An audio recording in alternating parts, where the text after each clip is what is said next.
Good evening, all the participants. Whenever I get this type of opportunity, interacting with teachers, young teachers, interacting with researchers, it gives me a lot of happiness because I strongly believe that I'm going to learn through such a deliberations. Today is a very important day in the history of Siddhamangala Kshetra, Siddhamangala Sneha. See, they have what meaningful program they have designed. Really, it is very relevant and contextual today. Multidisciplinary research methodology and artificial intelligence. When the whole world is suffering from pandemic, when the dark shadow of pandemic has affected the psyche of humankind, but here one initiative which is not allowing itself to be negatively impacted. On the contrary, this organization, in collaboration with All India Research Association and also India Cultural Committee, India European Cultural Committee, Vachana Samaja of Poland, coming out with such a meaningful activity, I really appreciate their proactive initiative. And the topic is very, very important. I'm sure all of you agree with me. Quality is the defining element in higher education. And research is an integral part of higher education. You take any higher education institution, if you want to find out what is the ethos, what is the cultural background, what is the academic, how academic vibrant the institution is, largely it is influenced by the research component in that institution, because research is an integral part of any institution of higher learning, and especially keeping in mind interdisciplinary approach as the central concept. Even National Education Policy 2019 draft has created a niche for research and development as a culture in university and colleges. Research and innovation. Why research and innovation is important? If you look into the enormous contribution of research and innovation, it could be economic related or social problems, or Dr. Sheila Devi was mentioning in her opening statement, the enormous contribution of research to various fields, research and artificial intelligence. And it is appropriate that National Education Policy 2019 has envisioned research in a very big way. India has got a richer legacy in education. Let it be art, history, language, medicine, architecture, whatnot. Therefore, research fits in very well in the learning ecosystem, Indian learning ecosystem. And it is very important to have research component, because research along with knowledge creation will take the institution to the next level of academic standard. I was talking about National Education Policy 2019. I don't know how many of you have seen the draft. I suggest please go to the draft. It is very, very important. And NEP 2019 draft has envisioned, as I was telling you, National Research Foundation, which has identified 4 broad areas: science, technology, social science, and arts and humanities.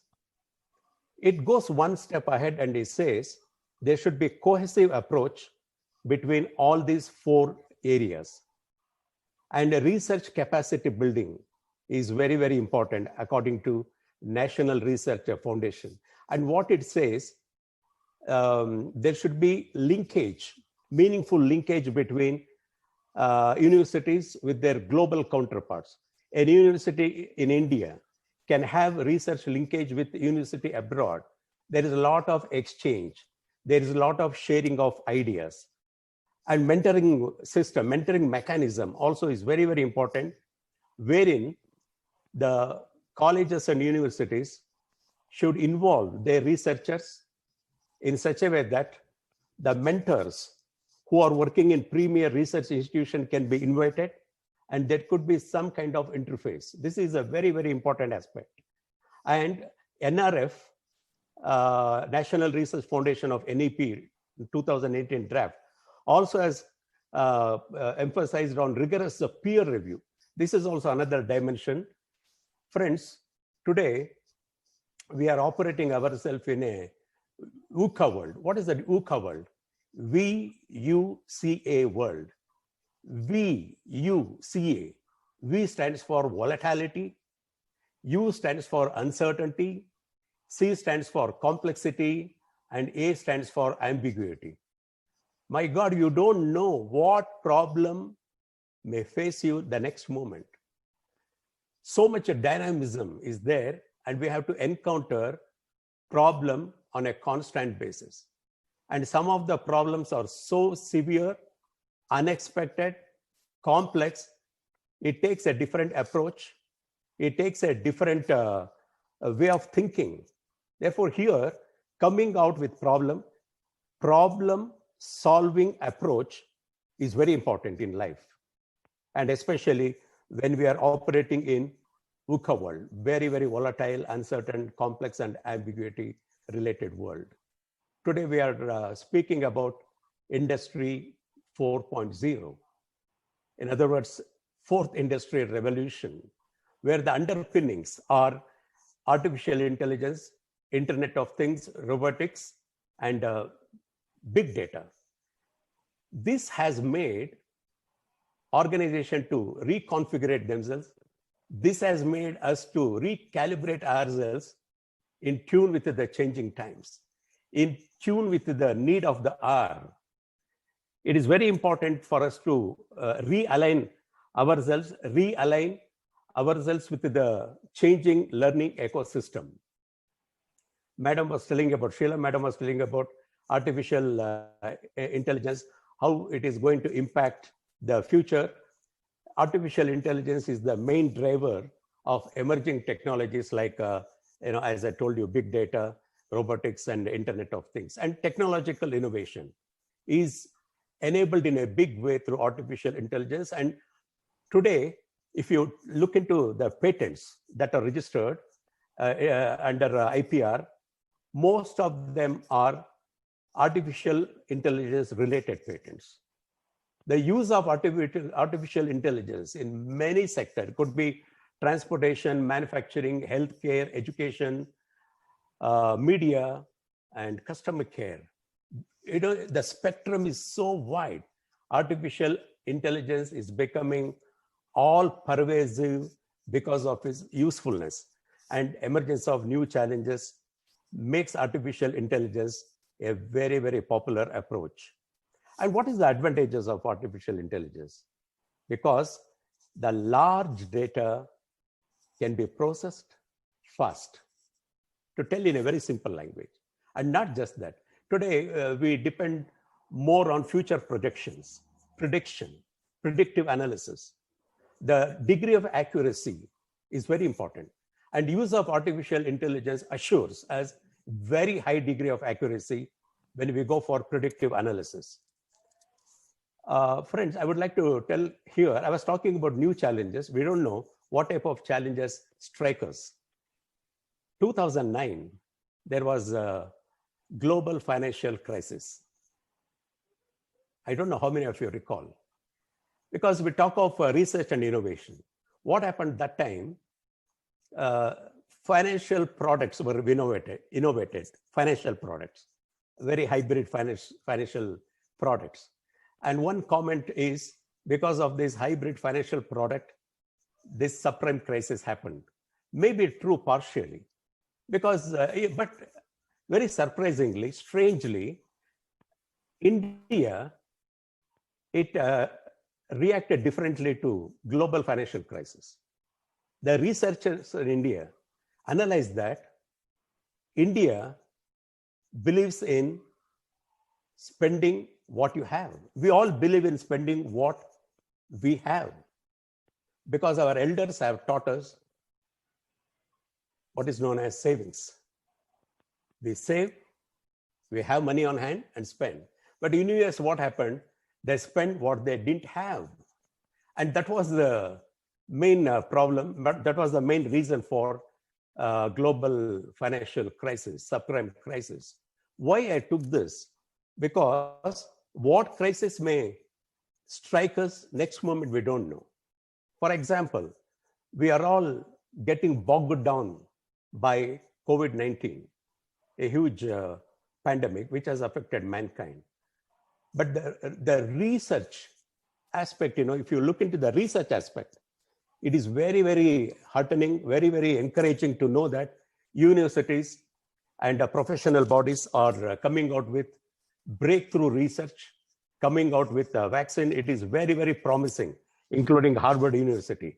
So this only shows that research is always having constant preparedness all the time. This is the beauty of research. And what is important is a robust ecosystem is important for research so that the solutions are very, very relevant and contextual and needy. Find the need and fill the need should be the approach in research, especially when there is a problem. Friends, we are very happy to talk about demographic dividend, India's demographic dividend. 60% of the Indian population consists of young people, less than 35 years of age, 60% of them. What it indicates, see, they're all tech savvy and they have flair for technology. They constitute the next generation technicians, technology-driven people. So this is one positive positive driver for research. Because today research is largely technology-based. And here, people who are participating in this international webinar, I see 326 people as of now. How many youngsters, I don't know. I'm sure a large percentage of today's participation consists of youngsters. They're also technology driven. And it is one very promising thing that this young generation have huge potential to contribute to research and to problem solving approach in our country. Friends, I'm always prompted to relate research and take research to academics because there is beautiful synergy between research and teaching. Teaching and research, they are so much aligned. They cannot be different at all. You know why? Because the teacher is a researcher, basically. A teacher is always a thinker. A teacher has got curiosity, inquisitiveness, is the innovator. A teacher doesn't just answer your questions. A teacher will question your answer. That is the approach of a good teacher. A teacher always questions your answer. And a good teacher, who is a great researcher, will ensure that the students in this class also think alike. What I mean to say is, students also become researchers in a small way. Because the teacher who is research-oriented, he believes in 4 C's. That is collaboration, communication, creativity, and critical thinking. So if the research-oriented teacher enters the class with this approach, 4 C's approach, where he fosters a research culture in the class, where he creates a research excitement in the class, what will be the outcome? Outcome is very beautiful. Every single student in the class will believe that he can contribute something to the class. I have experienced it. When I go to the class, I don't believe in monologue. I believe in dialogue. I open up a discussion. In my MBA classes, I open up a discussion. When I open up a discussion, what is the outcome? I will ensure that all the students are given a chance to participate. They like it immensely. Otherwise, it becomes a dull and drab deliberation. We should ensure that there is not even a single dull moment in the class. So what you do, connect yourself with all the students in the class, make them to think in line with your way of thinking, involve all the students in a very, very meaningful discussion where every student has got potential, every student has got chance to connect with the teacher and contribute. So what happens? That 60 minutes involving 60 students and one teacher, what is the outcome? Beautiful. At the end of the class, students feel very richly rewarded because their views were recognized, their views were respected by the teacher, their views were received by their peers, their classmates. It gives a great feeling. And not just that, it will take the student to the next level. It will make the student to think in a different trajectory altogether. This is very important. Therefore, the teacher should be basically a researcher. But unfortunately, what is happening? The benefit of research is not percolating down to the classrooms. It is stopping somewhere. I strongly believe that the benefit of research findings should get percolated to the classrooms, and the students should be the beneficiaries here.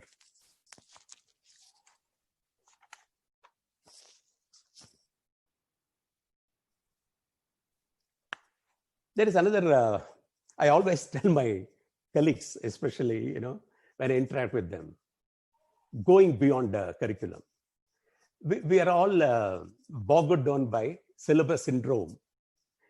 University prescribes the syllabus. Okay, now we should complete the syllabus within the stipulated time frame. That is our concern, right? But what happens in the process when we are totally conscious about the completion of curriculum, our approach will be limited. But on the contrary, we should go beyond the curriculum. You may ask me, you may tell me, sir, where is the time? It is possible for us to find time, go beyond curriculum, throw the window to the students, show them, see, there are so many things, see through the window. That should be the approach. Open the window. Outside world is so beautiful. So many things are happening. Please see. And the students like it. You know why? Because there is so much dynamism happening outside. Introduce your students to the outside dynamism. It is all about being redundant vis-a-vis being relevant. In my opinion, a serious teacher should never allow himself to become redundant. He should be relevant, he should be wanted, he should be accepted all the time. This is my belief system. And searching for new knowledge. We talk of learning by doing. We talk of learning by doing. Wherever possible, what can be taught in the class, what cannot be taught in the class. We should bifurcate, and we should encourage certain aspects through what is known as learning by doing. When Confucius says, I read, I forget, I see, I remember, and I do, and I understand. This is very, very important. I remember one saying by George Bernard Shaw. What he says, I'm talking about the need to see things which are otherwise invisible for others. You are able to see. Can others see? Probably no. That is your capacity. You are able to see certain things which are otherwise invisible because you have a vision. You are a teacher. You are a researcher. George Bernard Shaw says, you see things and ask why. Whereas I see things that they are not there, and ask why not. I see things that never were, that they were never were, and ask why not. That questioning, ability to see things which are otherwise invisible. It is a great quality. But when a person has an open mind, when a person has got a mindset to receive information from all around, when he has got meritocracy, when he has got speed, when he has got imagination, then he can be a wonderful teacher and researcher.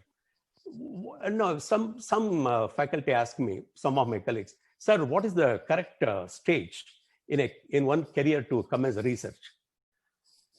Well, it is a very difficult question, you know. Probably you can commence your research day one of your career. I have seen some, and today it is mandatory. When you join academics, many universities expect you to be a PhD holder. So it becomes mandatory. When it is not mandatory, yeah, you can start your research day one. But let me tell my own experience. I did my post-graduation in the year 1976. Those days, research was not mandatory at all. We would get increment without a PhD. We would get promotion without. I have seen many people without PhD. They got promotion and retired also. You know, so those days PhD was not mandatory. But I wanted to do PhD. But I didn't want to register for PhD day one. I thought, let me work for a few years, get hold of the subject, achieve the required depth in the subject, and acquire sufficient knowledge, then register for PhD. Eventually, I registered for PhD in the year 1990, after 14 years of teaching. When I got a UGC fellowship, 3 years fellowship I got, that was my research period. So I was a teacher with 14-year experience and a research student. Of course, even today I'm a student because there is no end. Learning is eternal, continuous. Then those days, it was very difficult. Data collection, analysis was very difficult. I took my research project little, I think, ambitious. I took, Madam was telling, Sheila Madam, you know, liquidity of corporate securities and measures to impart greater liquidity in India. So I went to Bombay Stock Exchange. That was my database. Going to Bombay from Bangalore and collecting data. Those days, share prices were recorded, you know, in big, huge volume books, not electronic. You know, those technology was not there at all much. Advancement of technology was not there. As you see today, I had to manually cull out the data. And really, I should thank everyone who helped me. I learned a lot. I should thank the executive director of Bombay Stock Exchange those days, Mr. M.R. Maya, the great known person, was the executive director. And GJPI Towers, which housed most of the brokers. I had a beautiful opportunity to interact with them and collect the data and learn a lot. Then many investors were available. Why I'm saying this? Because I did my research. I demonstrated total commitment, and I wanted to do my research in a meaningful way, where at the end of my research exercise or program or project, whatever you call, it should give me satisfaction. And it should also have some kind of contribution to society. And with modesty, let me tell you, some of the recommendations what I did, you know, eventually they were implemented in the Indian capital market. And what is the intention of a researcher? What is the intention? The researcher, what is the intention? Is it an increment? Is it promotion? Promotion and increment are incidental. But what is the intention? The intention should be seeking of knowledge, creation of new knowledge. The researcher should be a serious learner, and he should love learning. And learning is eternal, I told you. And in teaching, They say teaching is learning twice. I remember a story which I love to quote. Sage Bharadwaj, in his case, he was known for his wisdom and knowledge. But Sage Bharadwaj believes that he should continue his research, and he prays God. He just does tapas and prays God. God appears and says, "What do you want?" "God, please grant me one more lifespan." "Why one more lifespan? Why is this?" He says, "Whatever I have learned so far, I feel it is inadequate. I need to learn more." And God is supremely happy with the tapas of Sage Bharadwaj. And he says, "Okay, I'm granting one more lifespan." In the next lifespan, Sage Bharadwaj involves in very serious research, learning, and at the end, he feels that he has not learned much. There is so much for him to learn. So again, he will pray, and God appears and asks, "What do you want this time? Please grant me one more lifespan." God says, "No, what you have learned so far is this much. And see that mountain? What yet to be learned is that mountain." That only shows that whatever we learn, there is a lot to be learned. When you do research, when you do PhD, you become more modest because you will know the vistas. You know how much yet to be learned, how much yet to be achieved. What should be the research approach? See, in tune with the multidisciplinary approach, the topic, the main approach in research is integrative approach. Yeah, you are doing research in your domain, but it is very, very important for you to have an integrative approach. There is so much interconnection. There is so much interrelated aspects and concepts, and the research, your research should be problem solving. Otherwise, it becomes another research. You also did research. And you should have global perspective without losing sight of the local needs. The local needs can be anything, and environment related. And we all know today what is happening. Global warming is taking the world by storm, both literally and figuratively. So our research should be aimed towards reducing global warming and to ensure that we all live in safe, clean, and green Mother Earth. In case you don't like your house, in case it is not livable, your house is not livable, you can change your house, but we can't change our planet. Therefore, it is very important to ensure that our research, or some of the research, the approach should be environmental care, and economic benefit also should be there. That should be another approach. And our research should have social relevance. That is very, very important. And quality. Don't sacrifice on the quality. It is very, very important. And depth in research. It is not that we do research in a peripheral manner, but get into the depth of the problem and do research. And sharing of knowledge is very, very important. Most of the time, we get insulated. We researchers get insulated. Please interact with other researchers. If possible, interact with researchers from other universities, including universities from abroad. There is a lot for you to learn, a lot for you to share. Please share. Swami Vivekananda said, if you have 1 rupee, you give your 1 rupee to your friend, and your friend will give his 1 rupee to you. At the end of the transaction, how much you have? You have just 1 rupee. Your friend has got 1 rupee. On the change the scenario. You have one beautiful idea. Your friend has got one great idea. You share, you exchange, you give your idea to your friend, and your friend gives his great idea to you. At the end, you have 2 ideas. Your friend has got 2 ideas. So this is the strength of sharing of knowledge. And another approach should be constant updation in research. Constant updation. There is no stoppage, and patience. Very, very important. And possible that some of us become impatient, frustrated, disappointed at some stage or other in our research exercise. I recall one conversation between a person and God. conversation goes like this. Oh God, how much is 500 crores for you? God says, 500 crores? It is 1 rupee for me. Oh, God, how much is 100 years for you? 100 years for me? It is 1 minute. And this very, very smart researcher perhaps asked the God, give me 1 rupee. You know what is the reply? Wait a minute. Perhaps you can apply the same conversation between the researcher and the guide.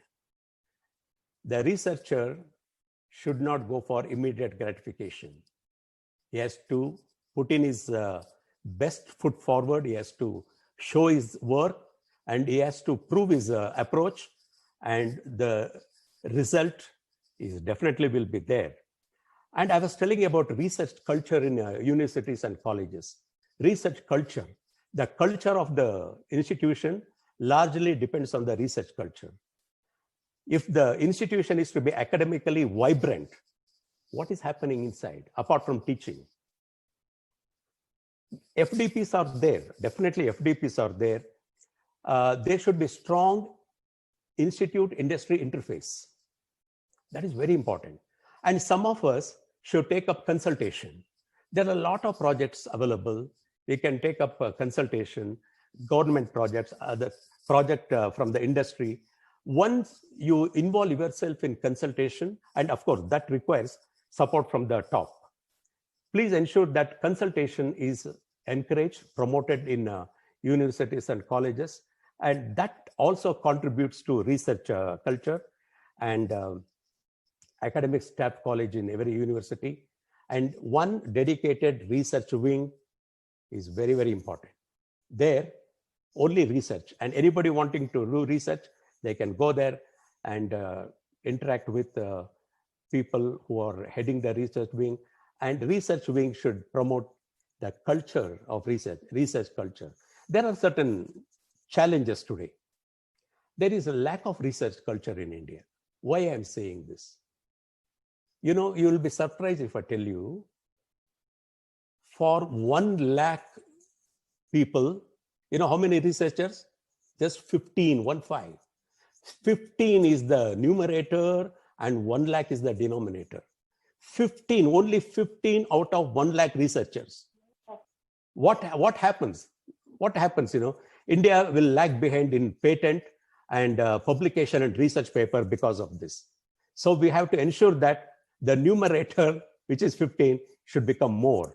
And the lack of research capability is another challenge.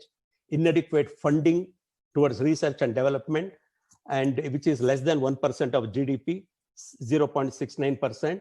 But now National Research Fund has come out with a recommendation wherein it is in the draft, NEP 2019 draft. It says rupees 20,000 crore will be the annual grant, 20,000 crore towards research and development.